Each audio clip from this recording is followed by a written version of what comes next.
Hello प्यारे दोस्तों, आज हम शादी एक अनोखा बंधन कहानी का 24वां भाग लेकर आ गए हैं। तो चलिए आज की कहानी को शुरू करते हैं। नव्या ने किसी को फ़ोन किया और बोली, टीम मुझे जल्दी से जल्दी आप सब मिले, इट्स माय ऑर्डर। और तुरंत गाड़ी आगे बढ़ा दी। उसकी आंखें नम थी। उसने कहा, विवान, इसके लिए आपको माफ़ नहीं करेंगे हम, बिल्कुल नहीं। और गाड़ी आगे बढ़ गई। चारों ओर बहुत अंधेरा था। कमरे में बस बदबू भरी पड़ी थी। रहना मुश्किल हो जाए वो हाल था। उस कमरे में किसी ने बहुत मुश्किल से अपनी आंखें खोली खोली पर तभी किसी ने एक जोर का प्रहार किया जिससे उसकी आंखें फिर बंद हो गई।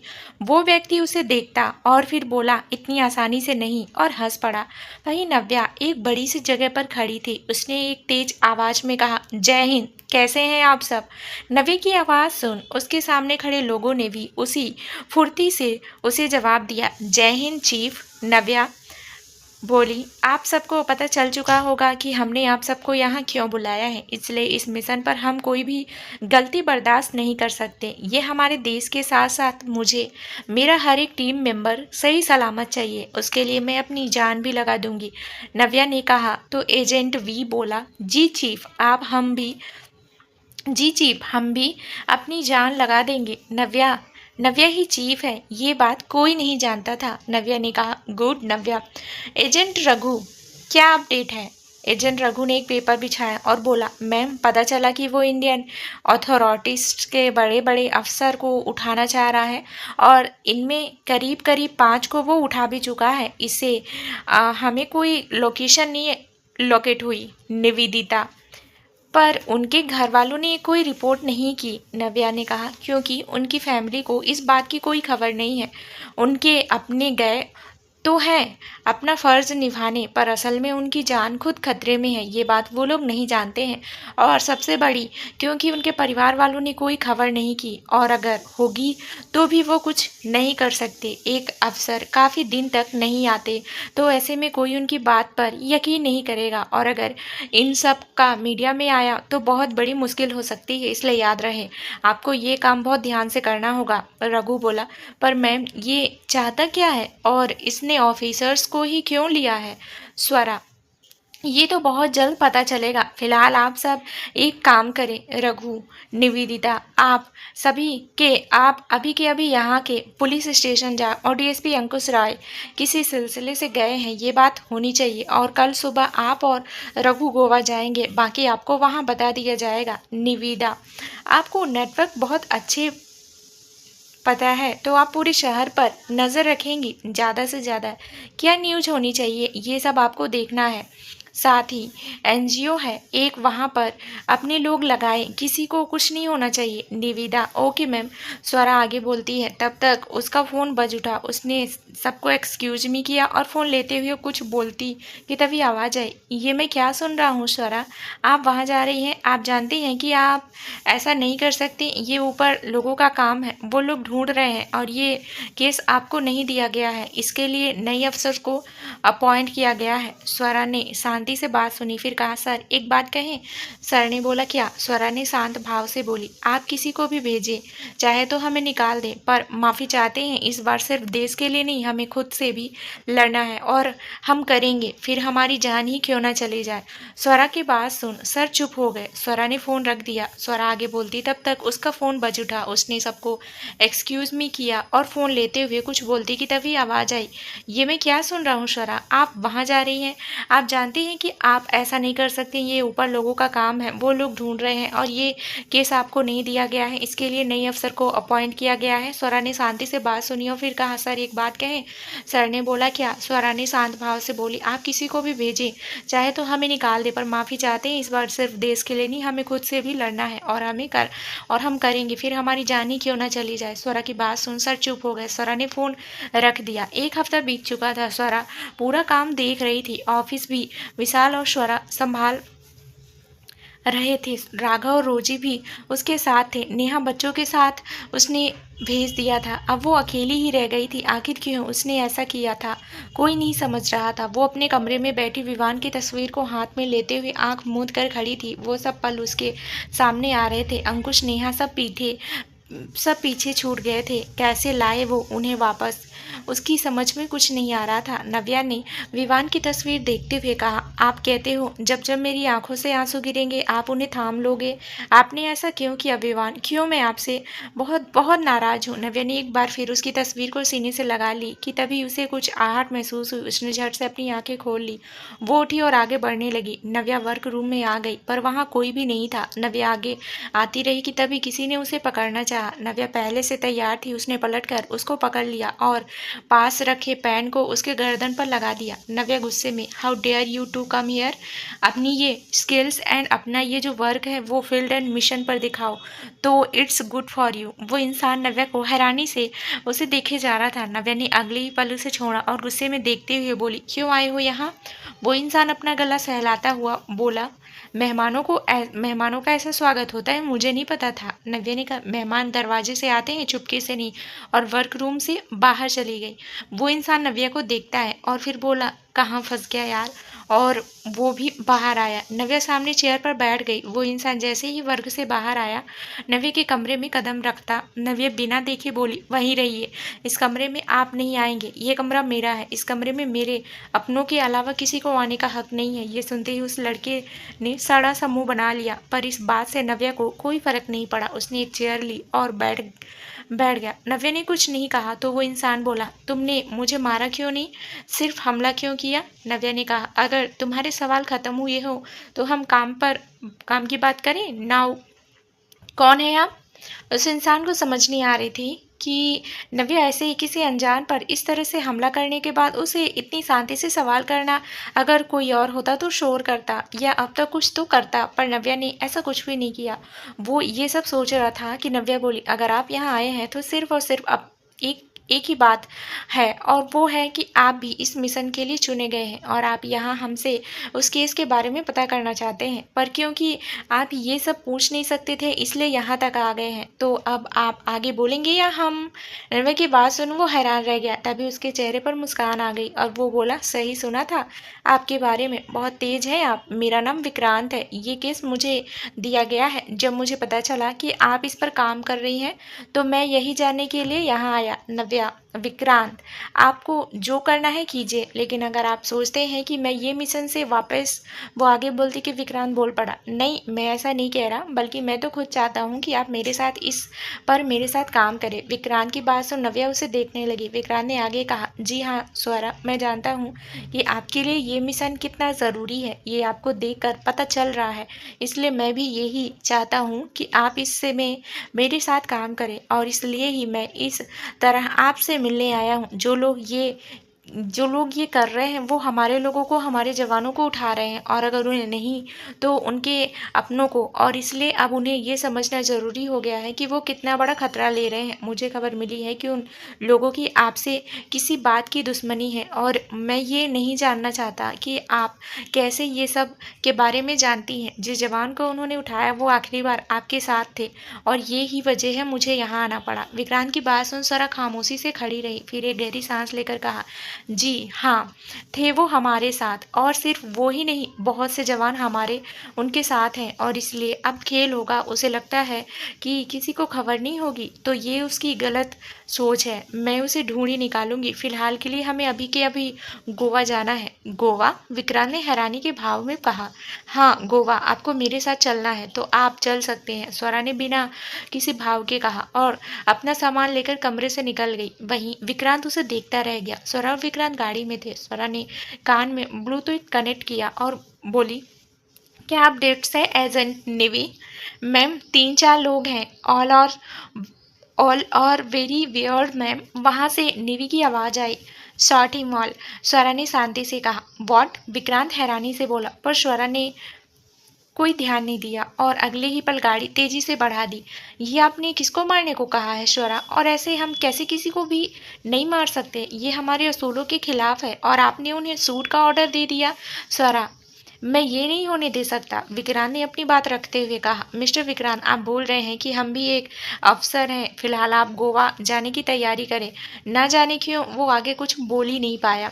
उसके दिमाग में इस वक्त क्या चल रहा था ये जानना मुश्किल था। हम आपको कुछ नहीं होने देंगे विमान, कुछ नहीं, हम आ रहे हैं, वो खुद से ही बोली, एक आंसू का कतरा तक उसने बहने नहीं दिया, क्योंकि इतनी कमज़ोर नहीं थी वो। उसे अपने विवान को वापस लाना था, और जो चाल चली गई थी उसे ख़त्म भी वो बहुत जल्द ही करने ही वाला था। आप एजेंट वी को कैसे जानते हैं विक्रांत? उसने बिना पल गवाए विक्रांत से साफ साफ सवाल कर दिया। एजेंट वी, ये मेरे साथ ही बैच में रहे हैं, हमने साथ ही ट्रेनिंग ली है, वो बहुत अच्छे एजेंट हैं, उनके सामने कोई नहीं आ सकता था। पर मेरी और उनकी एक अनकही जंग छिड़ी रहती, क्योंकि हमेशा उनकी तारीफ होती, बस इसलिए विक्रांत ने कहा। तो आप एजेंट वी को अपना कैंपिटिटर मानते हैं और फिर भी उनकी मदद कर रहे हैं? स्वरा ने थोड़ी हैरानी से कहा। जी हाँ, क्योंकि भले ही मेरे और उनके बीच कितनी भी मतभेद रहे, एक बात हम में कॉमन है, और वो अपने देश के लिए सेवा, और ना ही मैं अपने किसी भी साथी को कुछ होने दे सकता। और मैंने तो ये भी सुना है कि उनकी शादी हो चुकी है। अक्सर वो अपने प्यार की बात करते थे, पर कभी पता नहीं चला कि कौन है। वो सच में बहुत प्यार करते हैं अपनी वाइफ से। सॉरी, पर्सनल लाइफ नहीं लाना चाहता था, बस बातों बातों में जिक्र हो गया, विक्रांत ने अपनी सफाई देते हुए कहा। हाँ, बहुत प्यार करते हैं वो अपनी फैमिली से। उनकी आंखों में एक दर्द उभर आया। विक्रांत उसे देख ही रहा था, वो आगे बोलता कि स्वरा का फोन बज उठा। हाँ, क्या हुआ? स्वरा ने कान में लगे ब्लूटूथ से पूछ लिया। सामने से किसी ने कुछ कहा तो उसकी आंखें बड़ी हो गई और चेहरे पर गुस्सा साफ झलक उठा, और वो जोर से चीख उठी। आप सब क्या कर रहे थे? इतनी बड़ी लापरवाही कैसे कर सकते हैं आप सब? हाँ, ये कोई खेल नहीं है जिसे आप हारने के बाद दोबारा जीत सके। अगर हारे तो कोई जिंदगी नहीं होगी, कोई नहीं होगा। कैसे हुआ ये सब? हाँ, कैसे? मुझे इसके बारे में सारी इन्फॉर्मेशन चाहिए। और उसने फ़ोन काट कर फेंक दिया। उसकी आंखों में इस वक्त दर्द और गुस्सा दोनों उभर चुका था। विक्रांत ने उसकी ओर पानी बढ़ा दिया। वो जान चुका था कि क्या हुआ है। उसने उसकी ओर देखा। विक्रांत ने हाँ में सिर हिलाया, और उसने एक नज़र देखा और फिर बोली, जब तक हम सबको वापस नहीं लाते, मैं कुछ नहीं ले सकती। उसकी बात सुन वो कुछ नहीं कह पाया। एक दर्द था उसकी आंखों में।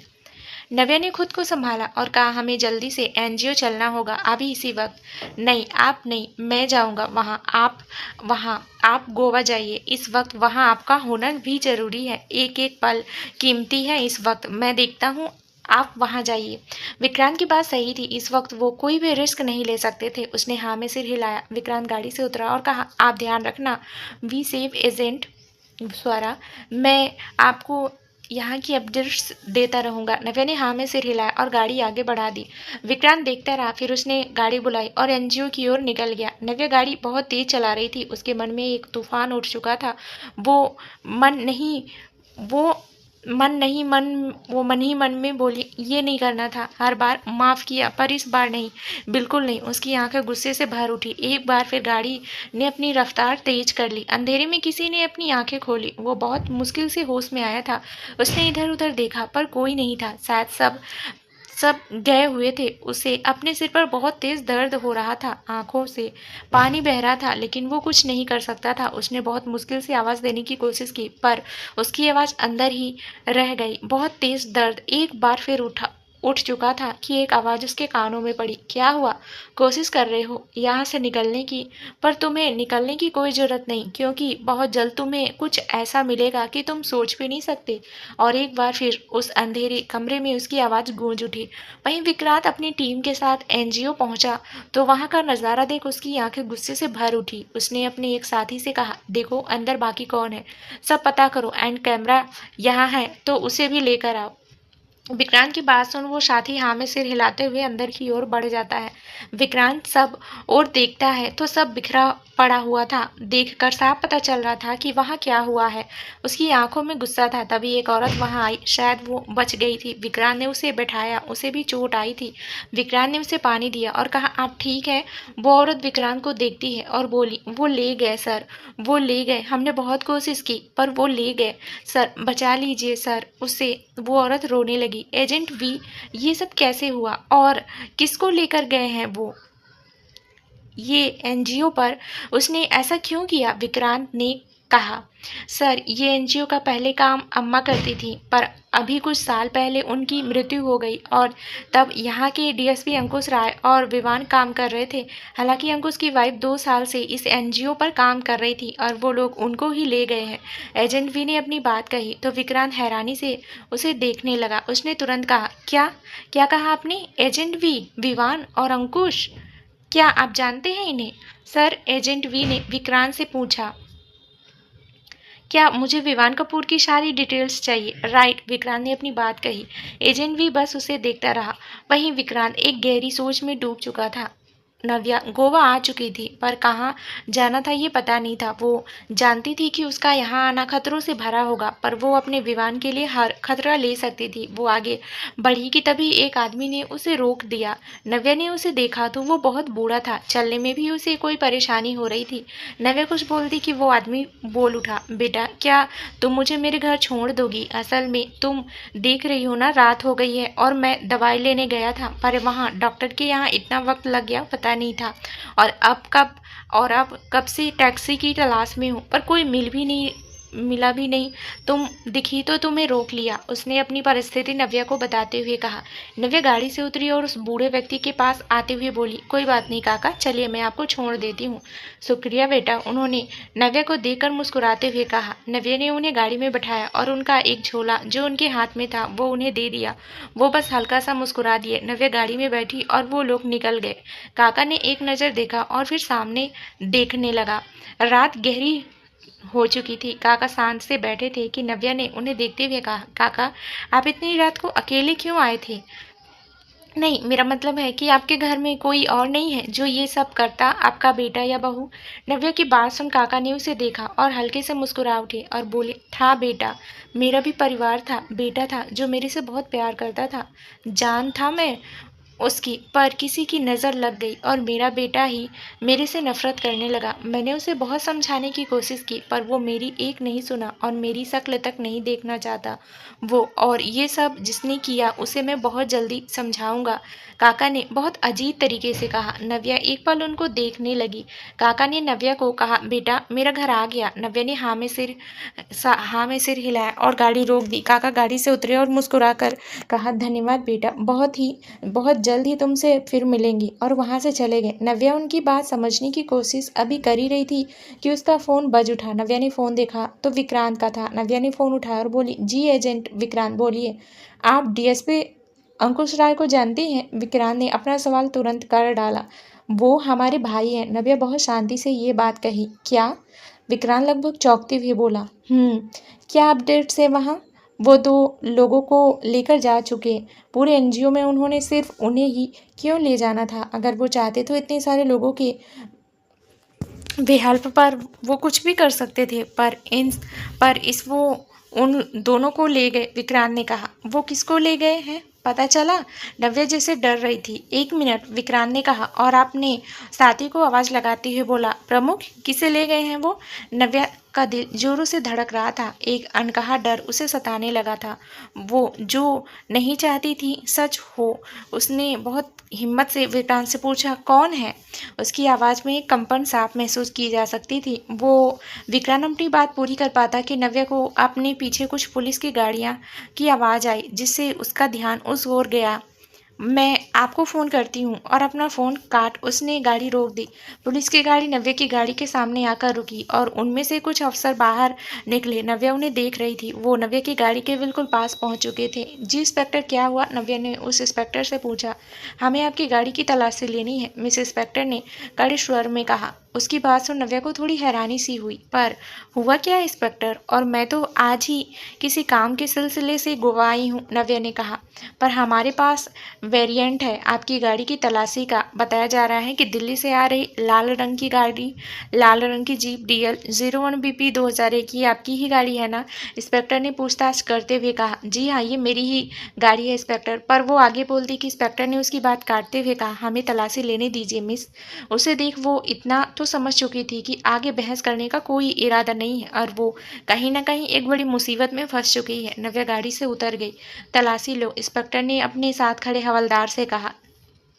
कहने लगा, जी साहब, और आगे बढ़कर हवलदार गाड़ी की तलाशी लेने लगा। नव्या खामोशी से खड़ी हुई थी कि तभी हवलदार की आवाज़ आई, साहब। इंस्पेक्टर ने एक नज़र नव्या को देखा, अगले ही पल गाड़ी की ओर बढ़ गया। उसने जैसे ही गाड़ी में देखा वो बस दिखता रह गया। हवलदार के बुलाने पर इंस्पेक्टर ने गाड़ी में देखता, तब तक उसका फ़ोन रिंग हुआ। इंस्पेक्टर ने देखा और उसे खोल कर देखा। जैसे जैसे वो देखता गया वैसे वैसे उसके चेहरे पर अलग अलग भाव आ रहे थे। वो कभी फ़ोन देखता तो कभी नव्या को।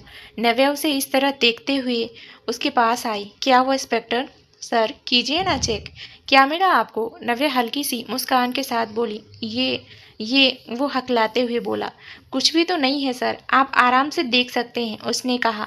उसका चेहरा पसीने में तर हो चुका था। इन्हें रुमाल दीजिए। शुक्ला जी, लगता है सर की तबीयत बड़ी नाजुक हो गई है। आप कहें तो मैं एम्बुलेंस बुला दूं? नव्या ने मुस्कुराते हुए कहा। नहीं नहीं, लगता है हमें गलतफहमी हो गई, कोई और होगा। आपको तकलीफ हुई, उसके लिए मैं आपसे माफ़ी चाहता हूँ। आप जा सकती हैं। ए शुक्ला, जाने दे मैम को, उसने फटकारते हुए शुक्ला को कहा। मैम जाइए आप, शुक्ला ने गाड़ी बंद करते हुए कहा। नव्या गाड़ी में बैठने लगी, फिर रुकी और उस इंस्पेक्टर की ओर जाते हुए धीरे से बोली। अपनी हरकतें काबू में रखिए। जो आप करते हैं उसकी पनिशमेंट आपको ज़रूर मिलेगी। बहुत शौक है ना आपको इंस्पेक्टर खेलने का, तो बेशक खेलिए, पर कह दीजिएगा उसे कि प्यादे ज़रा अच्छे रखा करें। इंस्पेक्टर जब तक कुछ समझ पाता, नव्या वहाँ से निकल चुकी थी। वो गुस्से में बस देखता रह गया। नव्या इतना तो समझ चुकी थी कि बहुत बड़ी साजिश खेली जा रही है। अब उसे किसी भी तरह से उस खेल में उतरना ही था। उसने आगे जाकर एक होटल में अपनी गाड़ी रोकी और होटल को देखने लगी। उसने अपना सामान लिया और गाड़ी की वॉचमैन को देकर वो उस होटल के अंदर बढ़ गई। I am Shivanya Rathore. जैसे ही उसने ये नाम लिया, वहाँ का पूरा स्टाफ खड़ा हो गया। मैनेजर भागता हुआ उसके पास आकर खड़ा हो गया और उसे देखते हुए बोला। जी जी मैम, सॉरी, हम आपको पहचान नहीं पाए। इट्स ओके, मेरा रूम?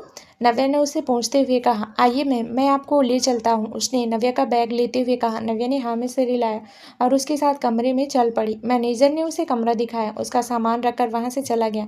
नव्या ने कमरा देखा और फिर वो बालकनी में आकर खड़ी हो गई। सामने चांद की रोशनी देख नव्या पुराने पलों में खो सी गई। आप हमेशा यहाँ ही क्यों बैठते हैं विवान? विवान के पास आते हुए नव्या ने पूछा। क्योंकि ये जगह मुझे बहुत प्यारी है, विवान ने नव्या को अपनी गोदी में बिठाते हुए कहा। कोई आ जाएगा विवान, क्या करते हैं आप? नव्या ने घबराहट से खुद को छुड़ाते हुए कहा, पर विवान की पकड़ और मजबूत हो गई। कोई नहीं आएगा, और आ भी गया तो क्या हो गया? आप पर मेरा पूरा हक है पत्नी जी। नव्या मुस्कुरा उठी और विवान के सीने पर सिर रख लिया। विवान हल्का सा मुस्कुरा उठा। उसने कहा, पता है नव्या, मेरे सबसे खास रिश्ता है इस चांद से, मेरी मोहब्बत का खूबसूरत तोहफा है ये चांद। मुझे जब भी आपकी याद आती थी ना, तो मैं इस चांद को देखता और आप मुझे अपने पास महसूस होती। उन अकेली रातों में इस चांद ने मुझे कभी भी अकेला होने ही नहीं दिया। मेरे साथ साथ इसने मेरी मोहब्बत का हर सफ़र देखा। विवान की बात सुन नव्या ने कहा, तो फिर अब तो हम आपके पास हैं, तो आपकी मोहब्बत हम नहीं हुए? नव्या ने मासूमियत से पूछे हुए सवाल को सुन विवान जोर से हंस पड़ा। विवान को इस तरह हंसता देख नव्या बुरी तरह चिढ़ गई।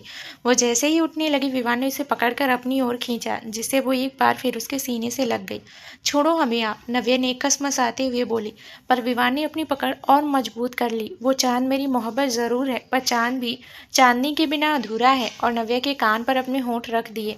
विवान के ऐसे करने से नव्या के पूरे बदन में सिरहन सी लहर दौड़ पड़ी। विवान ने उसे अपनी बाहों में भरा और मुस्कुराते हुए कहा, आप तो मेरा सब है, मेरी लाइफ लाइन, और वो चांद हमारी मोहब्बत का एक सफ़र जो हम हमेशा तय करेंगे। नव्या मुस्कुरा उठी और विवान के गले लग गई। आंखों से आंसुओं की बूंद गालों पर लुढ़क आई, जिसने उसे अपनी अतीत की यादों से वापस लौटी जिससे वो अपनी अतीत की यादों से वापस लौटी। तुम्हारा तो रिश्ता है ना, तुम तो साथी हो ना मेरे विवान, तो बताओ ना, कहाँ है मेरा विवान? वो सही तो है ना? बस एक बार बता दो, नव्या रोती हुई बोल रही थी। उसने आंखें बंद कर ली कि तभी एक आवाज़ उसके कानों में पड़ी। मेरी नव्या इतनी कमज़ोर नहीं है, मैं तो यही हूँ हमेशा तुम्हारे पास, बस अपने दिल से मुझे पुकारो, मैं वहाँ ही मिलूंगा। नव्या ने झट से आंखें खोल ली, पर वहाँ कोई नहीं था। आज फिर उसके विवान ने उसे बता दिया था कि वो उसके साथ है, चाहे वो कहीं भी हो। नव्या ने अपने आंसू पोंछे और खुद से बोली, हाँ विवान, आपकी नव्या कमज़ोर नहीं है, वो कमज़ोर नहीं पड़ेगी। उसे आपके लिए अपने परिवार के लिए लड़ना है और लड़ेगी। उसने खुद को मजबूत करा और अंदर आकर उसने अपना लैपटॉप निकाला और उस पर देखने लगी। उसके चेहरे पर एक कुटिल मुस्कान आ गई। तभी गेट की बेल बजी। नव्या एक पल को चौंक गई। वो उठी और धीरे धीरे दरवाजे की ओर बढ़ने लगी। उसने दरवाजा खोला तो सामने खड़े व्यक्ति को देखती रह गई। सामने वाला भी उसे ही देख रहा था कि अगले ही पल सामने वाले व्यक्ति ने अंदर आते हुए उसे गले लगा लिया। नव्या हल्का सा मुस्कुरा दी। आप कैसे हो? उस व्यक्ति की आवाज़ में भारीपन था। हम ठीक हैं, आप कैसे हैं? नव्या ने उसके सिर पर हाथ रखते हुए कहा। ये सब आगे वो बोल ही नहीं पाया। जल्दी सब सही होगा। जो ये कर रहा है इस बार हम उसे माफ़ी नहीं देंगे। उसे ऐसी सज़ा देंगे कि उसकी ज़िंदगी भी मौत के लिए तरस उठे। नव्या की आंखों में गुस्सा उतर आया। ऐसा ही होगा, उसने नव्या को देखते हुए कहा। तो नव्या हल्का सा मुस्कुरा दी। आपको किसी ने देखा तो नहीं ना? उसने नाम में सिर हिला दिया। बैठकर बात करते हैं। नव्या सोफे पर बैठ गई। वो व्यक्ति भी सामने सोफे पर बैठ गया। उस व्यक्ति ने कुछ निकाला और कहना शुरू किया। भाभी, इसका कहीं कोई पता नहीं कहाँ गई, कैसे गई, कोई नहीं जानता है। आसपास के लोगों से पता किया तो उन्होंने बताया कि पैसे की तंगी और बिजनेस बंद होने की वजह से कर्जदारों ने अपना पैसा लेने के लिए उसे कहा, जिसके चलते उसका घर तक नहीं रहा और फिर वहां से आने के बाद वो कहाँ है कोई नहीं जानता। श्रवण, विवान की लास्ट लोकेशन। उसकी आवाज में गंभीरता साफ नजर आ रही थी।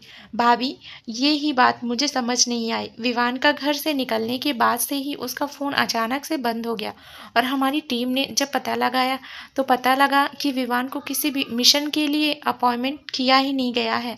तो फिर वो किस मिशन पर है? नव्या खामोशी से श्रवण की बात सुन रही थी। वो उठी और सामने देखते हुए बोली, श्रवण, मेरे बारे में बहुत कम लोग जानते हैं मैं क्या हूँ। ये सब ज़्यादा किसी को नहीं पता, ना हम बता सकते हैं। विवान ने जाने से पहले उनके फ़ोन पर एक नंबर से फ़ोन आया था। वो फ़ोन कॉल उन्हें मिशन के लिए था, पर मुझे इस बारे में ऊपर से कोई जानकारी नहीं मिली थी। पहले तो मुझे ये बात बहुत अजीब लगी थी, इसलिए पता कीजिए कि वो कॉल कहाँ से थी, और अगर कोई मिशन है ही नहीं तो विवान को फ़ोन क्यों आया, और विवान के अलावा भी किसी को कॉल आया था? जी भाभी, मैं पता करता हूँ। पर आप कल कैसे जाएंगी भाभी? श्रवण ने कहा। मैं नहीं, श्रवण खुद मुझे बुलाया जाएगा। नव्या की बात सुन श्रवण उसे देखने लगा। आज की सुबह बहुत कुछ करने वाली थी, जिसका अंदाजा शायद ही किसी को था। नव्या की नज़र लैपटॉप पर थी। ऐसा लग रहा था किसी के इंतजार में हो। कुछ ही देर में उसके चेहरे पर एक गहरी मुस्कान आ गई। उसने अपना लैपटॉप बंद किया और उठते हुए बोली, लेट्स स्टार्ट। नव्या कमरे से बाहर आ गई। उसने इधर उधर देखा और रिसेप्शन पर जाकर बोली, एक्सक्यूज़ मी। नव्या को वहाँ देख रिसेप्शनिस्ट खड़ी हो गई। जी मैम, बताइए, वो यहाँ बार कहाँ है, आप बता सकती हैं? नव्या ने कहा। उसकी बात सुन रिसेप्शनिस्ट हैरानी से उसे देखने लगी। उसे इस तरह देखते हुए पाकर नव्या ने दोबारा कहा, बता सकती हैं? रिसेप्शनिस्ट होश में आई और उसने बस धीरे से इशारा कर दिया। नव्या ने उसे थैंक यू बोला और उस ओर बढ़ गई। रिसेप्शनिस्ट देखती रह गई। नव्या बार में पहुंची तो वहां बहुत भीड़ थी। उसने इधर उधर देखा और सीधे अंदर टेबल के पास जाकर बैठ गई कि नज़र चारों ओर थी, जैसे किसी को तलाश रही हो। तभी उसके पास एक वेटर आया। नव्या ने उसे देखा तो उसने उसे एक ड्रिंक दी। नव्या देखती रही, वो चला गया। तभी कुछ लड़कों की आपस में झगड़ना शुरू हो गया। नव्या बस खामोशी से देख रही थी कि तभी उसकी नज़र किसी पर पड़ी, जिसे देख उसकी मुट्ठी कस चुकी थी, पर उसने खुद को शांत रखा। ये सब क्या हो रहा है? वो व्यक्ति जोर से बोली। मैनेजर उसकी बात सुन भाग कर आई। जी जी, आई एम सॉरी, मैं अभी हटाता हूँ इन्हें, उसने उस व्यक्ति से कहा और उन लड़कों को बाहर निकालने लगा। नव्या बस उस व्यक्ति को देख रही थी। तुम्हें क्या करना है जानते हो? उसने किसी से कहा। बिल्कुल, सामने से किसी ने कुछ कहा। नव्या चुप हो गई और वहां से उठकर काउंटर पर जाकर बैठ गई। वो व्यक्ति अंदर ही बने एक कमरे में जा चुका था। नव्या ने उसे देखा और कुटिलता से मुस्कुरा उठी। मैम, वो आपसे कुछ बात करनी है। मैनेजर उस व्यक्ति के पीछे आते हुए कहा। क्या हुआ? वो आए जिनके साथ हमारी मीटिंग थी? उस व्यक्ति ने अपने हाथ में पकड़ी फाइल को देखते हुए कहा। जी, आ गए हैं, उसने कहा। अंदर भेज दो, उस व्यक्ति ने कहा। मैनेजर ने उसकी हाँ में सिर हिलाया और बाहर निकल गया। थोड़ी देर में दरवाजा खुला। उस व्यक्ति ने सामने देखा और कहा, आइए मिस्टर श्रवण, आपका ही इंतजार है, उस व्यक्ति ने कहा। उस व्यक्ति को वहां देख श्रवण के चेहरे पर गुस्सा साफ झलक रहा था, पर उसने खुद को शांत किया और एक मुस्कान देते हुए वो अंदर आया। मुझे भी आपसे मिलने का बहुत इंतजार था मिस रागनी। रागनी हल्का सा मुस्कुरा उठी। श्रवण वहां उसके सामने सोफे पर आकर बैठ गया। आपकी प्रपोजल देखी मैंने, मुझे काफ़ी अच्छी लगी, पर एक बात समझ नहीं आई, आप मेरे इस बारे में इतना इंटरेस्ट इस बार में इतना इंटरेस्ट क्यों ले रहे हैं? बल्कि गोवा के बहुत अच्छे और भी बार हैं जिसकी लोकेशन भी काफ़ी अच्छी है। फिर आपका हमारे बार के लिए ये प्रपोजल देना मेरी समझ नहीं आया, रागिनी ने कहा। कभी कभी जो चीज़ें सस्ती लगती है असल में वो बहुत कीमती होती है, और मेरे लिए आपका बार भी कुछ ऐसा ही समझ लीजिए। वैसे इसकी कीमत आप कितना लगा सकती हैं? मैंने तो सुना था कि आपको लोगों की पहचान अच्छी होगी। अब हमारा और आपका एक ही तो धंधा है। श्रवण की बात सुन रागिनी उसे देखने लगी। क्या मतलब? आप कहना क्या चाह रहे हैं श्रवण? रागिनी ने उसकी बात सुन चौंक कर बोली। श्रवण एक मुस्कुराते हुए बोला, अब इतनी भी भोली नहीं है आप कि मेरा और अपना मतलब ना समझ पाए। तो चलिए आपको मैं बताता नहीं हूँ, दिखा देता हूँ। उसने अपनी फाइल रागिनी की तरफ बढ़ा दी। रागिनी उसे देख रही थी। ले लीजिए, उसने कहा। रागिनी ने फाइल ली और जैसे ही उसे पढ़ा वो हैरान रह गई। उसकी आंखें खुद ब खुद बड़ी होती चली। श्रवण उसे इस तरह देख मुस्कुरा रहा था, चेहरे पर पसीना उतर आया। आवाज़ जैसे निकलना बंद हो गई। क्या हुआ? आप डर क्यों रही हैं? तबीयत तो ठीक है आपकी? मिस रागिनी, पानी पानी लेकर आओ। मैं उसकी बात सुनते ही रागिनी खड़ी हो गई और चीखते हुए बोली, कौन हो तुम? और ये सब? उसकी आवाज़ में डर था। श्रवण रागिनी की ये हालत देख जोर जोर से हंसने लगा। उसे हंसते देख रागिनी हैरानी से श्रवण को देखने लगी। क्या हुआ, समझ नहीं है? मिस रागिनी, यह समझना ही नहीं चाहती। श्रवण के चेहरे पर गुस्सा झलक उठा। लगता है तुमको मुंह से बोली भाषा समझ नहीं आती। कोई बात नहीं, तुम्हें तुम्हारी भाषा में समझाना भी मुझे बहुत अच्छे से आता है। क्या करने वाले हो तुम? सिक्योरिटी सिक्योरिटी, रागिनी चीखते हुए बोल रही थी। क्या हुआ? कोई नहीं आया? आएगा भी नहीं, क्योंकि कोई होगा तब आएगा ना, श्रवण ने कहा। रागिनी बस हैरानी से सुने जा रही थी। श्रवण अब उसके पास आया और गुस्से में भरकर बोला, तुम्हें अभी के अभी मन कर रहा है जान से मार दूं, पर तुम्हें मारना मेरा काम नहीं है। इसलिए जो कह रहा हूँ चुपचाप सुन। अगर कोई भी चालाकी की तो बाहर तेरे स्वागत के लिए मैंने बारात खड़ी रखी है, और तेरा ससुराल भी तुझे बहुत याद कर रहा है। तू चाहे तो बात करके देख ले। बता, करवाऊं तेरी बात? श्रवण की बात सुन रागिनी सदमे में खड़ी रह गई। वहीं श्रवण मुस्कुरा रहा था। उधर बाहर नव्या की नज़र सब पर थी। तभी उसका फ़ोन बज उठा। उसने देखा तो अननोन नंबर से फ़ोन था। नव्या एक नज़र उसे देखा और फिर उठा लिया, जैसे वो जानती हो कि ये फ़ोन किसका है। कि सामने से आवाज़ आई, मानना पड़ेगा तुम्हें, इतनी जल्दी आ गई तुम। पर अफसोस तुम मुझ तक नहीं आ सकती, और आ भी गई तो उससे नहीं मिल पाओगी। तुम हो तो बहुत तेज। जोर से हंस पड़ा। नव्या खामोशी से उसकी बातें सुन रही थी। एक गहरी सांस लेकर फिर वो बोली, तुम्हारे पास घड़ी है? उसकी बात सुन वो चुप हो गया। तो नव्या ने आगे कहा, तभी इतना डर गए कि मुझे रोकने के लिए अपना आदमी भेज दिया, और अब छुप कर बात कर रहे हो। खैर, जो करना है कर लो। अगले 48 घंटे हैं तेरे पास, जी ले, अपनी ज़िंदगी जीनी है, क्योंकि उसके बाद तेरी मौत भी मेरी, और उस पर वक्त भी मेरा, ये याद रखना। ये कहकर नव्या ने फ़ोन काट दिया। वो व्यक्ति बुरी तरह से बौखला उठा। नव्या बाहर से निकल चुकी थी और सीधे अपने कमरे में आई, जैसे वो जानती हो आगे क्या होगा। उसने अपना लैपटॉप लिया और फ़ोन पर कनेक्ट हो गई। थोड़ी देर बाद किसी ने फ़ोन उठा लिया। अगले ही पल फ़ोन लग चुका था। नव्या ने कहा, स्टार्ट। सामने हाँ का जवाब आया तो नव्या मुस्कुरा उठी। वहीं उसकी नज़र लैपटॉप पर गई, जहाँ पूरे होटल दिख रहा था। अभी थोड़ी देर ही हुई थी कि एक आदमी से वहाँ कोई आ गया। उसे देखते ही सब चौंक गए और एकदम से खड़े हो गए। जगह भगदड़ मच चुकी थी, क्योंकि वहाँ कोई और नहीं, पुलिस थी, जिससे देख नव्या के चेहरे पर एक कुटिल मुस्कान आ चुकी थी। एक अफसर ने वहाँ रिसेप्शन पर पूछा, मिस रागिनी जी कहाँ है?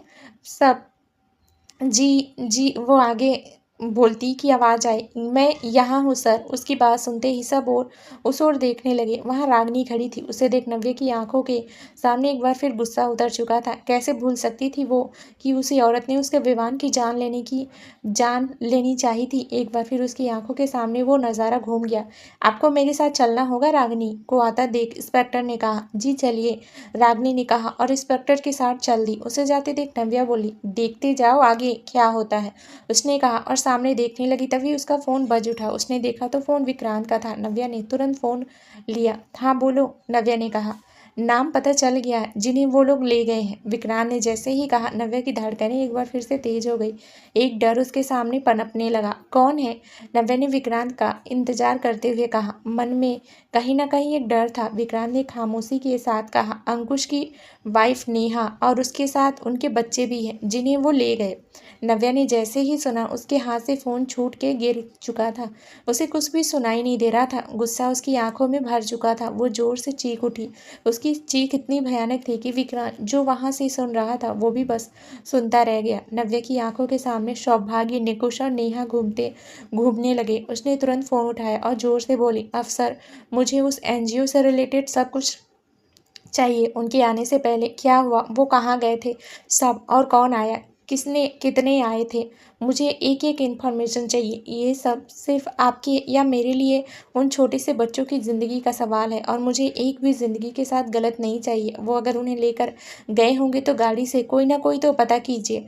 कोई चोरी की गाड़ी तो नहीं है वहाँ एनजीओ में। एक सीसीटीवी फुटेज है, उससे पता कीजिए वो किस गाड़ी से गए हैं और कहाँ से ली है। और अगर उनकी पर्सनल है तो गाड़ी का नंबर किस पर रजिस्ट्रेटेड होती। पर वो ऐसा नहीं करेंगे वरना उनकी आइडेंटिटी रिवील हो जाएगी।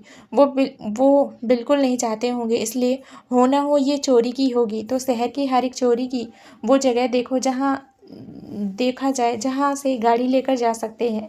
साथ ही नंबर प्लेट किस किस गाड़ी से हटाई है और कितनी कितनी ने लगाई है, सबका रिकॉर्ड मुझे चाहिए। उनके साथ बच्चे हैं तो वो कुछ न कुछ ज़रूर करेंगे। हर शॉप पर एक छोटी छोटी जगह मुझे चाहिए। नव्या एक बार में ही सब कह गई।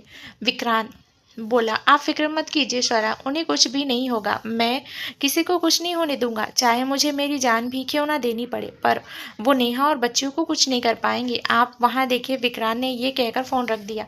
बहुत बस बहुत हुआ, अब आखिरी खेल होगा। तूने बहुत खेल खेल लिया, अब मैं नहीं, तू खुद मेरे पास आएगा और तेरे एक गुनाह का हिसाब तुझे देना ही होगा। वो गुस्से से भर चुकी, उसका पूरा परिवार खतरे में था जिससे उसे हर हाल में बचाना था। उसने अपना मंगलसूत्र को पकड़ा और आंखें बंद कर उसने कहा, आज तक आपने अपने परिवार पर एक भी खरोच नहीं आने दी। मेरा वादा है आपसे विवान कि आप या किसी को मैं कुछ नहीं होने दूंगी। आ रही हूँ मैं। उसकी आंखों में गुस्सा और आंसू दोनों झलक रहे थे। उसने लैपटॉप बंद किया और सीधे कमरे से निकल गई।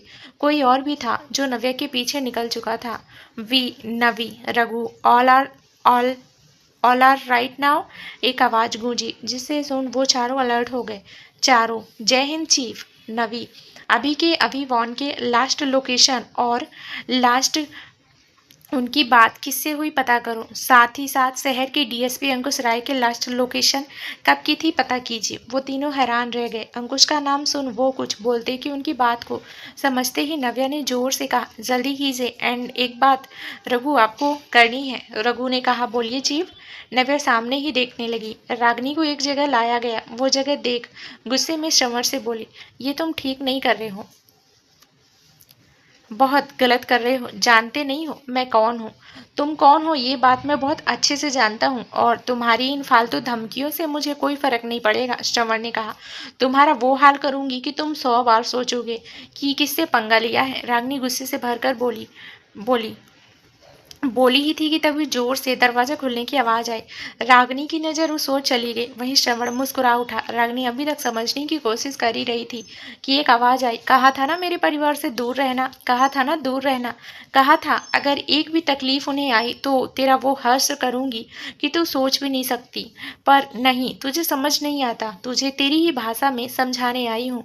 उसकी बात सुनते ही रागनी हैरानी से चौंक गई। उसके मुंह से शब्द नहीं निकल पा रहे थे। नव्या उसके सामने आई। उसे एक बार फिर जो हुआ वो सब उसके सामने घूम गया। एक पल को वो लड़खड़ा गई। उसे लड़खड़ाते देख नव्या ने कहा, अभी तो कुछ नहीं हुआ है और तू अभी से लड़खड़ा गई। नव्या ने बैठते हुए कहा। रागनी अभी भी उसे देखे जा रही थी। उसे इस तरह देख नव्या ने कहा, बैठ जाओ, इतना क्यों हैरान हो रही, सिर्फ उठा कर लाई हूँ, आगे क्या करूँगी ये तो तुम पर निर्भर करता है। तुम्हें अपनी जान प्यारी है ये तो मैं जानती हूँ, तो तुम क्या चुनोगी वो तुम पर है। चलो साफ साफ कह देती हूँ, इतना समय नहीं है मेरे पास कि तुम पर अपना समय गंवाना पड़े। तो मुद्दे की बात यह है रागिनी कि इतने सालों में भी तुम और तुम्हारी फितरत नहीं बदली। अब मुझे बस इतना जानना है कि विवान और अंकुश भाई तुमसे क्यों मिले थे, आखिर क्या वजह थी जो उन्हें तुमसे मिलना पड़ा। नव्या की बात सुन सब हैरान थे। ये बात तो खुद श्रवण तक नहीं जानता था। रागिनी ये सुन जैसे हिल गई। उसे समझ नहीं आ रहा था कि वो क्या कहे। उसकी सिट्टी पिट्टी गुम सी हो गई। ये क्या बकवास है, मैं क्यों मिलूंगी उनसे? भूलो मत, मुझे उनसे नफरत है। उन्होंने मेरे साथ जो किया है, तुमने जो मेरे साथ किया है, उसके बाद भी अगर वो मेरे सामने आते तो उनकी जान ले लेती मैं। रागिनी ने कहा। अच्छा, तो तुम नहीं मिली विवान से या भाई से? ठीक है, तो ये 2 महीने पहले तुम अंकुश भाई से मिलने उनके पुलिस हेडक्वार्टर गई, और जब उन्होंने तुम्हें वहां से निकाल दिया तो तुम हर रोज उन पर नजर रखने लगी। तो रागिनी, एक इनसिक्योरिटी अफसर पर नजर रखना भी कानूनन एक जुर्म है। तो सोचिए, अगर आपके ससुराल वालों ने आपकी खातिरदारी की तो कैसा होगा? नव्या ने बहुत शांति से कहा। रागिनी बुरी तरह से डर चुकी थी, उसे समझ नहीं आ रहा था कि क्या करे। वो धम से वहीं सोफे पर बैठ गई। श्रवण और नव्या उसे ही देख रहे थे। उन्हें ऐसा करता देख रागिनी थोड़ी देर चुप रही, फिर उसने धीरे से कहा, हाँ, मैं मिली थी विवान से, अंकुश से। उसकी ये बात सुन एक पल को खामोशी पसर गई। नव्या बिल्कुल शांत थी, पर श्रवण एकदम गुस्से में बोला, क्यों? तुम क्यों मिली थी? कहीं तुमने ही तो वो अपनी बात पूरी कर पाती कि नव्या ने उसे चुप होने को कहा, और रागिनी से बोली, तुम पर भरोसा नहीं है मुझे, ये तुम भी बहुत अच्छे से जानती हो। विवान के साथ, उसकी माँ के साथ, उनके परिवार के साथ जो तुमने किया है, उसके बाद मैं तुम्हें कभी माफ़ ना करूँ। लेकिन इस बार इतना कह सकती हूँ कि तुम किसी और ही वजह से उनसे मिली थी, और वो वजह क्या है, बस इतना जानना चाहती हूँ मैं। नव्या की बात सुन रागिनी बोली, हाँ, ये बात सच है कि विवान और उसके परिवार के साथ मैंने बहुत गलत किया। एक परिवार को ख़त्म कर दिया, एक बच्चे की ज़िंदगी ख़राब कर दी मैंने। पर कहते हैं ना कि आपको अपने किए का फल भोगना ही होता है, तो मेरे साथ भी यही हुआ। मुझे मेरे हर एक कर्म का फल मिला। जिस आदमी के लिए मैंने अपना सब कुछ छोड़ा, सब कुछ किया, वही इंसान मुझे एक पल में छोड़ गया। रमेश से मैं बहुत प्यार करती थी, जबकि मुझे पता था कि वो 2 बच्चों का बाप है, एक औरत का सुहाग है, तब भी मैंने उससे प्यार किया। कहते हैं ना, प्यार में सही गलत नहीं दिखता। मैं भी भूल चुकी थी। प्यार सही गलत भले ही ना समझे, पर इंसानियत इंसानियत होती है। पर मैंने उसे तक मार डाला, एक मासूम बच्चे पर, उस समय जब उसे सबसे ज़्यादा किसी अपने की ज़रूरत थी, किसी अपने के प्यार और सहारे की ज़रूरत थी। जिस समय एक बेटे को एक बाप की ज़रूरत थी, मैंने उससे वो सब छीन लिया। शर्म आती है मुझे खुद पर कि औरत होकर भी मैं इतना नीचे गिर गई। रागिनी थोड़ी देर चुप हो गई। आज उसकी आंखों में शर्मिंदगी साफ झलक रही थी। नव्या उसे देख रही थी। खुद को इस तरह देखते हुए पाकर रागिनी ने थोड़ी देर चुप्पी के बाद कहना शुरू किया, जानती हूँ मैंने जो किया है, उसके बाद सब बातें तुम्हें मेरे मुंह से बहुत अजीब लग रही होगी, पर रमेश के छोड़ जाने के बाद भी मुझे यही लगा कि इन सब की वजह विवान है, और अपना बदला लेने वो 15 साल वापस लौटा। मैं तब भी नहीं समझी और उसे और तुम्हें मारने की कोशिश की, पर जब सजा काटने के बाद मुझे पता चला कि विवान को जान से मारने वाला खुद कोई उसका अपना है। मैं हैरान रह गई। मुझे सब पता चला, मेरे कर्म का फल तो मुझे मिला, और इसलिए मैंने सोच लिया कि अब कोई गलत काम नहीं करूंगी, और मैं दिल्ली से यहाँ आ गई। सब कुछ सही था कि अचानक से एक दिन मैंने किसी को यहाँ कुछ बात करते सुना, और मैं हैरान रह गई उनकी बातें सुन। क्या सुना तुमने? श्रवण ने पूछा। रागिनी उसे देखा और एक गहरी सांस लेकर बोली, कोई विवान को मारने की बात कर रहा था। Flashback, Goa, new venue bar. Ragini हमेशा की तरह अपना काम देख रही थी। अतुल, सारे टैक्स एंड ऑल पेमेंट हो चुका है ना? बार का मुझे बाद में ना कहना पड़े। फाइल को देखते हुए रागिनी ने अपने सेक्रेटरी से कहा, जी मैम, सब हो चुका है, मैंने खुद सब देखा, और आज आपके पास रिसिप्ट भी आ गई है। आ जाएगी, अतुल ने रागिनी से कहा। गुड। रागिनी ने फाइल बंद की और अपने कैबिन से बाहर वो निकल पड़ी। उसके पीछे पीछे अतुल भी चल पड़ा। अतुल, होटल में क्या चाहिए, किस चीज़ की नीड है, इन सब का एक इंफॉर्मेशन कलेक्ट करो। बच्चों से बड़ों तक हर किसी के लिए हमारे यहाँ सारी सुविधाएं होनी चाहिए। एंड हाँ, बार में कोई भी गलत मेंबर आना नहीं चाहिए। बार है जानती हूँ, पर वहाँ किसी भी तरह का कोई भी गलत काम ना हो, ये बात याद रखो। जो भी जा रहा है उसकी सारी डिटेल्स रिसेप्शन से लेकर रखो, क्योंकि डायरेक्ट पूछना सही नहीं होगा। कैमरा सही होने चाहिए। अभी कुछ दिन पहले कहा था कि कैमरे देख लेना, क्या हुआ उनका, तुमने देखे? रागिनी ने थोड़ी सख्त आवाज में कहा। मर गए, अतुल धीरे से बुदबुदाया, क्योंकि इतने सारे कामों में वो ये बिल्कुल भूल चुका था। उसे इस तरह देख चुप देख रागिनी ने उसे घूरते हुए देखा और बोली, अगर तुमने 5 मिनट में कैमरा वाले को नहीं बुलाया तो अपनी जॉब भूल जाना। रागिनी का ये ऑर्डर सुन अतुल की तो बोलती ही बंद हो गई। उसने तुरंत कहा, जी आज हो जाएगा मैम, मैं करता हूँ। और वो फोन लेकर जल्दी से भागा। उसे इस तरह करते रागिनी ने कहा, पागल। और वो आगे बढ़ी बढ़ी ही थी कि उसके कान में कुछ आवाज पड़ी, जिसे सुन उसके कदम वहीं ठहर गए। मार दो उस विवान कपूर को, उसके परिवार को ऐसी मौत मिले कि उसकी मौत भी कांप जाए। ये सुनते ही रागिनी की आंखें बड़ी हो गई। रागिनी की आंखें बड़ी हो गई। वो उस ओर गई तो वहां कोई नहीं था। रागिनी ने सब जगह देखा पर उसे कोई नजर नहीं आया। कहाँ गए वो, और कौन था जो विवान को मारना चाह रहा है, और क्यों?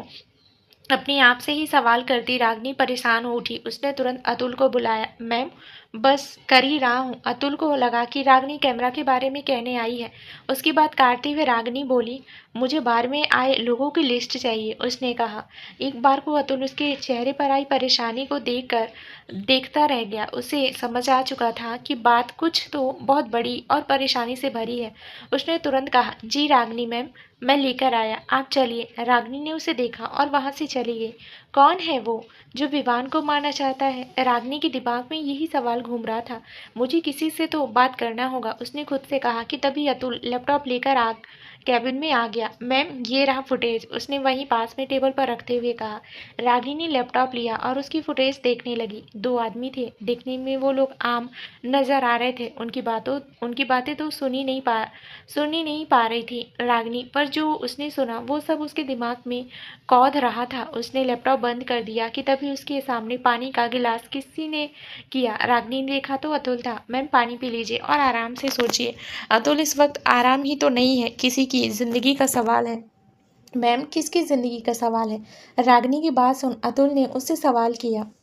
अतुल, एक काम करो, डीएसपी अंकुश राय से कांटेक्ट करो। वो कहाँ है इस वक्त, पता करो एंड दिल्ली जाने का अरेंजमेंट करो। जी मैम, अतुल ने कहा और काम करने लगा। रागिनी सोच में डूब गई। वर्तमान फ्लैशबैक एंड।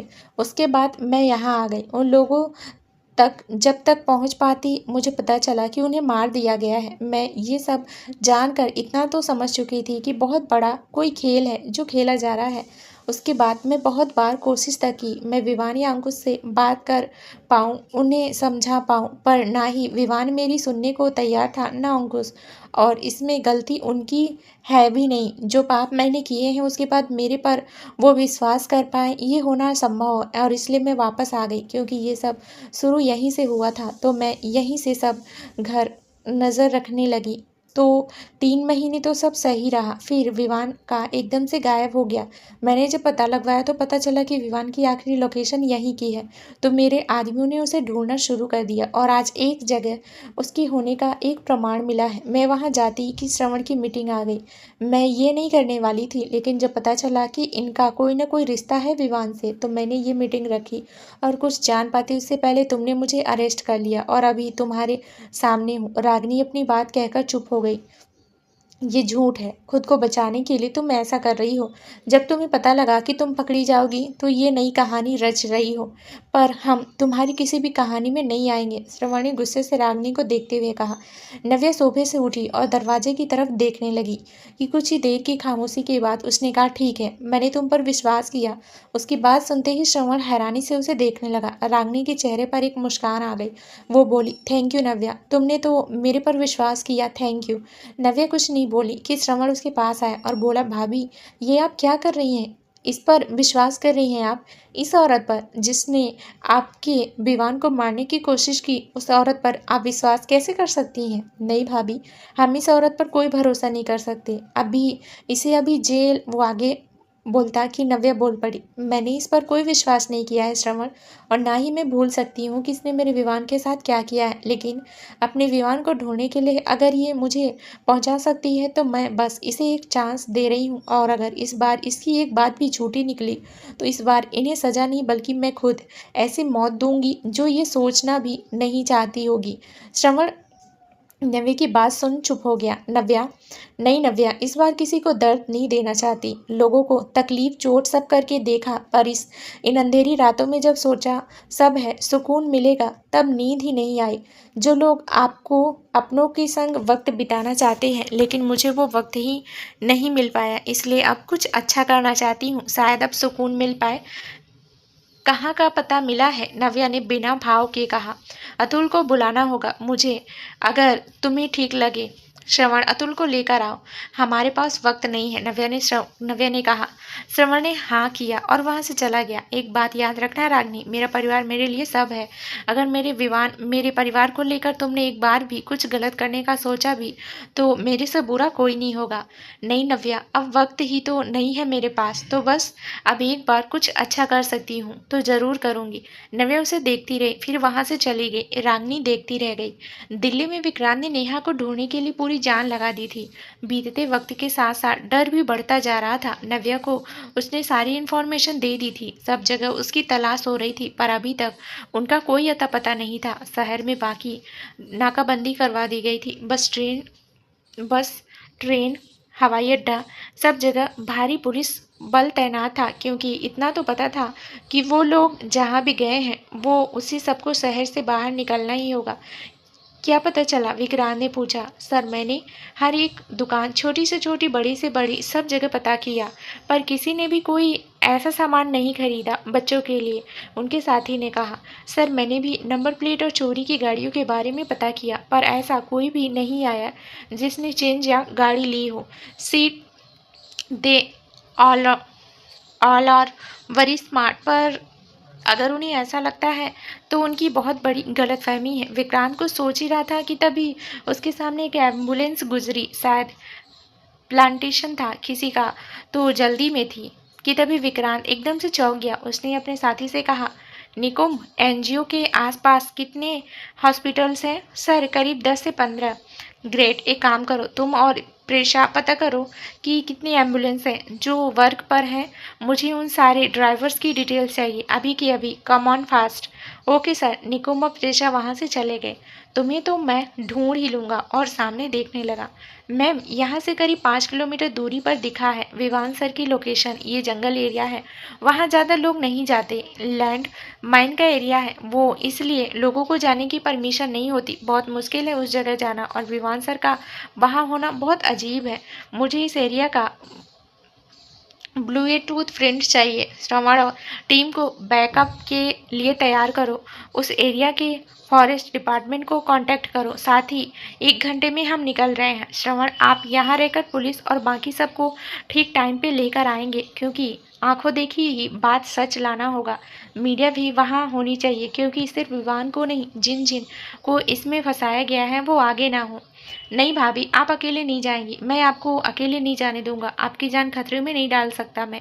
विवान, नेहा, अंकुश, सबकी जान इस वक्त खतरे में है, और आपकी भी जान नहीं डाल सकता खतरे में। श्रवण परेशान होते हुए बोला। हम समझते हैं, हम आपसे वादा करते हैं, हमें कुछ नहीं होगा श्रवण, पर हमें जाना होगा। आप समझो, उनकी जान को खतरा है, और फिर अगर उन्हें कुछ हो गया तो हम तो जी नहीं पाएंगे। सिर्फ विवान नहीं श्रवण, पूरा देश को उन लोगों से हमें बचाना है। तो अगर हमको कुछ हुआ ना, तो गर्व होगा कि हम अपने देश के लिए जिए। श्रवण, अगर विवान इस वक्त हमारे साथ होते तो क्या वो रुक जाते? नहीं ना। उन्होंने देश के लिए जब अपनों से लड़ते देखा है, तो आज जब हमारी बारी है तो हम पीछे हो जाए, ऐसा कैसे कर दें? श्रवण, हमें जाना ही होगा। हम वादा करते हैं, हम लौटेंगे। उसने उनका गला छू कर कहा। श्रवण की आंखें भर आई। उसने नव्या को गले लगा लिया। नव्या हल्का सा मुस्कुरा उठी और कहा, अगर अनवी आपको ऐसे देखती ना, तो अभी आपको रोतुलू बोल देती। क्या भाभी, आप भी ना? उसने मुंह बना लिया। रागिनी ये देख रही थी। नव्या खुद को तैयार किया और शीशे में खुद को देखने लगी। तभी उसके पीछे आकर विवान खड़ा हो गया। उसे अपने पीछे पाकर देख नव्या हैरानी से उसे देखने लगी कि विवान ने उसे पीछे से बाहों में भरा और बोला, आप हैरान ना हो। मैं कैसे? नव्या बोलती कि विवान ने कहा, आपसे कहा था ना, जब भी आपको मेरी याद आएगी मैं हमेशा आऊँगा। मैं जानता हूँ नव्या, आपके लिए ये वक्त इतना आसान नहीं है, पर मुझे इतना विश्वास भी है कि आप कर सकती हो। मैं आपका इंतज़ार कर रहा हूँ नव्या, जल्दी जल्दी आना, विवान बोला। नव्या जैसे ही पलटी वहाँ कोई नहीं था। नव्या की आंखें नम हो गई। उसने खुद से कहा, हम आ रहे हैं विवान, इस बार किसी अपने को कुछ नहीं होने देंगे, कुछ नहीं। उसने आंसू पोंछे और कमरे से निकल गई। नीचे सब काम श्रवण और अतुल ने करवा दिए थे। नव्या गाड़ी में बैठी तो उसके साथ रागिनी भी आ गई। दोनों एक दूसरे को देखा और वहां से निकल गए। अतुल और श्रवण उन्हें जाते हुए देखते रहे। बुरी तरह से एक आदमी कराह रहा था, छोड़ दो मुझे, मैंने कुछ नहीं किया, छोड़ दो, गलती हो गई, छोड़ दो। विक्रांत उसे बुरी तरह मार रहा था। इसकी वो हालत करना कि 100 बार सोचे कि क्या करा है। ये कहते हुए वो वहां से निकल गया कि प्रिशा आई और बोली, सर, नेहा को होश आ गया है। विक्रांत तुरंत उस ओर भागा। कहाँ है सौभाग्य? डॉक्टर कहाँ है वो? नेहा चीखती हुई बोली। नर्स उसे शांत करने की पूरी कोशिश कर रही थी, पर नेहा तो शांत हो ही नहीं रही थी। उसे इस तरह होते देख विक्रांत वहां आया और बोला और कहा, नेहा जी। नेहा ने जब उसे देखा तो वो बोली, कहाँ है मेरी सौभाग्य, कहाँ है सर? नेहा की बात सुन विक्रांत उसे देखने लगा। रागिनी और नव्या आधे घंटे में वहां थे। नव्या उतरी। रागिनी ने सामने देखा तो नव्या बोली, तुम यहीं रहो। नहीं, मैं तुम्हें अकेला नहीं छोड़ूंगी, चाहे तुम कुछ भी कहो। मैं एक तरीका जानती हूँ जिससे तुम अंदर जा सकती हो। रागिनी ने इधर उधर देखते हुए कहा और फिर एक पत्थर उठाकर सामने फेंका कि तभी एक आवाज हुई जिससे कुछ लोग एकदम से बंदूक लेकर बाहर आ गए। रागिनी तुरंत नव्या के संग पीछे छुप चुकी थी। कौन है वहाँ? एक आदमी ने इधर उधर देखते हुए कहा। मुझे कुछ अजीब लग रहा था जब ये लोकेशन पता चली थी, इसलिए इसलिए ही मुझे पता करना था कौन है। और इस एरिया में इतने स्ट्रिक्टनेस के बाद भी रह रहे हैं और आज ये पता चल गया है। एक काम करो, तुम किसी तरह से अंदर घुस जाओ, मैं यहाँ के लोगों को संभालती हूँ। पर तुम, नव्या ने कहा तो रागिनी बोल पड़ी, चिंता मत करो, अच्छे से जानती हूँ इन्हें देखना, तुम विवान को देखो, इस वक्त उसे बचाना है। रागिनी ने कहा तो नव्या चुप हो गई। उसने खुद को संभाला और दोनों रेडी हो गए। रागिनी उन लोगों के सामने आ गई। उसे देखते ही वो लोग बोले, कौन हो तुम और यहाँ क्या कर रही हो? रागिनी ने उन्हें देखा और अगले ही पल जोर जोर से रोने लगी। उसे इस तरह देख सब चौंक गए। नव्या भी एक पल को हैरान रह गई। मैं लुट गई, बर्बाद हो गई और तू मेरे से पता पूछ रहा है? रागिनी ने अपने सीने पर मारते हुए कहा, क्या बकवास कर रही है तू? और ये नौटंकी यहाँ नहीं कहीं और जाकर कर। एक आदमी ने उसे डांटते हुए कहा। रागिनी आगे आई तो वो एकदम से चीखा, ए मरना है क्या तुझे? हट वहां से, बम है वहां, हट। हाँ, मरी जाती हूँ, जीकर क्या करूँगी? जब तूने मुझे नहीं अपनाया तो क्या करूँगी? रागिनी बोली। वो आदमी हैरानी से उसे देखने लगा। ये क्या बकवास है? मैं तुझे जानता तक नहीं हूँ, कौन है तू? रागिनी बुरी तरह से रोने लगी। एक आदमी बोला, तूने ही कुछ किया होगा, पूरे दिन तो बेवड़ा रहकर घूमता फिरता है, तूने ही किया होगा कुछ। अपने साथी की बात सुन वो आदमी गुस्से में बोला, तू पागल है क्या? मैं इसे नहीं जानता, अगर जानता तो इसे यहाँ आने कैसे देता जब खतरा है तो?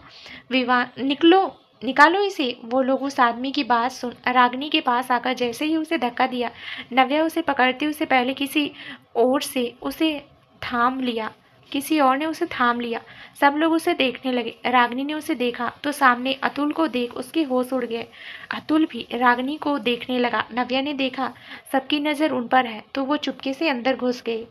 तुम यहाँ? अतुल को देख रागिनी ने हल्के से गुस्से में उसे कहा, अरे जान, इतना गुस्सा कि तुमको सच में मारने आ गई?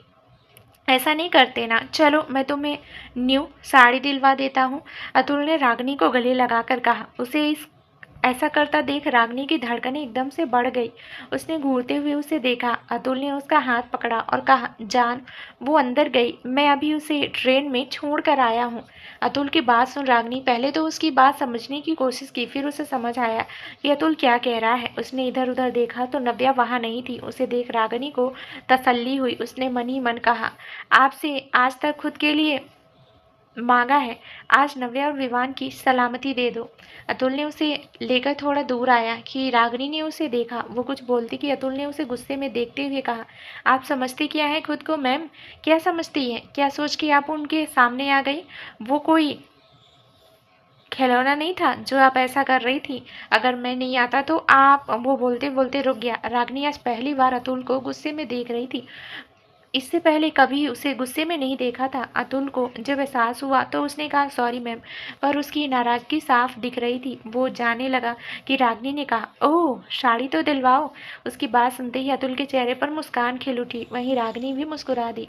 वहीं नव्या अंदर बढ़ रही थी। ज्यादा अंधेरा नहीं था, पर देख के पता लग रहा था बहुत पुराना था। नव्या अभी आगे आई ही थी कि एक आवाज आई, वेलकम नव्या। ये आवाज सुनते ही नव्या की आंखों में गुस्सा और हाथ की मुट्ठी कस गई। तुमने जो किया है उसकी सजा तो मैं तुझे देकर रहूंगी। तू नहीं बच सकता। वो जोर जोर से हंस पड़ा। क्या बात है, तुम तो उससे भी ज्यादा समझदार निकली। क्या बात है, बहुत शार्प हो तुम, मानना पड़ेगा। विवान की स्वरा जो हो। अब तुम पहली बार मेरे घर आई हो तो तुम्हें गिफ्ट तो बनता है। देखना, तुम्हें बहुत पसंद आएगा। आखिर मेरी तरफ है, मेरी तरफ है। नव्या उसे गुस्से से सुन रही थी कि तभी सामने का दरवाजा खुला। नव्या ने जैसे ही देखा उसकी आंखें गुस्सा और नमी दोनों उतर आई। एक और है अभी। जैसे ही नव्या की नज़र उधर गई वो चौंक गई। उसके मुंह से कुछ निकल ही नहीं पाया। उसकी आंखों से आंसू बहने लगे। उसकी बेटी, उसका भाई, उसका पति तीनों ही खतरे में थे। नव्या जोर से चीखी, दीनानाथ। अरे नहीं बहू रानी, इतना पसंद आ गया तुम्हें मेरा दिया हुआ तोहफा कि मेरा नाम ही पुकार लिया। सीढ़ियों से आते हुए दीनानाथ ने कुटिलता से कहा, जिससे सुन नव्या की आंखें गुस्से से लाल थी। दीनानाथ उसके पास आया और कहा, ये क्या बहू रानी, अपने बड़ों से ऐसे बात करते हैं? तुम्हारी माँ ने सिखाया नहीं किस तरह से बात करते हैं? अरे सिखाती कैसे, वो तो तुम्हारे साथ रह कहाँ पाई। नव्या ने एक थप्पड़ दीनानाथ को जड़ दिया और गुस्से में बोली, अपनी गंदी जबान से मेरी नाक माँ का नाम भी तूने लिया ना, तो तेरी जान ले लूंगी। उसके थप्पड़ से दीनानाथ ने गुस्से से भर के देखा और उसका मुंह पकड़ लिया। आ, नव्या की आवाज़ सुन विवान की आंखें खुलने लगी। धीरे धीरे उसने अपने हाथ खोलने लगे। तो दोस्तों, क्या नया ट्विस्ट होगा आगे इस कहानी में, ये जानने के लिए इस कहानी का अगला भाग ज़रूर सुने, जो बहुत ही जल्दी इस चैनल पर प्रसारित कर दिया जाएगा। धन्यवाद दोस्तों।